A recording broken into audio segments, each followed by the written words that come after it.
Bismillah. La princesse qui épousa un lépreux. Il déposait fleurs, cadeaux à ses pieds, en vain. Elle ne daignait même pas les regarder. Tous ces hommes ne représentaient pour elle qu'un simple décor noyé dans tout ce qui l'entoure. De la même manière qu'un mur, un tapis ou un quelconque meuble, elle n'accordait aucun sentiment ou intérêt à son environnement qui grouillait pourtant d'hommes intéressants, beau et fort au service de son père le roi. Personne, pensait-elle, n'était digne d'elle.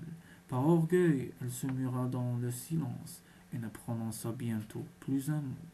Était-elle devenue muette? Le roi, au désespoir, promit d'accorder sa main à celui qui saurait dissiper ce funeste sortilège et lui rendre la parole. Mais toutes les tentatives de ces courtisans échouèrent les unes après les autres. Ni les sacrifices, ni les prières ne lui firent desserrer les lèvres. Un jour, un lépreux se présenta devant la princesse. Il était vêtu de haillons.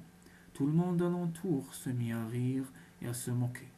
Comment les hommes les plus beaux du pays, les plus riches, les plus nobles, n'ont pu réjouir son cœur et lui rendre la parole. Et lui, tel un chien galeux, prétend-il y parvenir? La fille du roi sembla se rembrunir davantage, mais le lépreux ne dit rien. Il accorda à peine un regard à la princesse.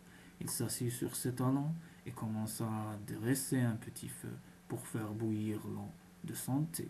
Il se mit que de pierres dans le foyer, si bien que la théière se renversa sur le sable. Il l'emplit d'eau à nouveau, elle se renversa. Patiemment, il recommença 2 fois, 3 fois. Encore la théière se renverse à chaque tentative. À la 5e épreuve, la princesse excédée s'écria: Mets-en une 3e pierre dans ton feu pour assurer l'équilibre.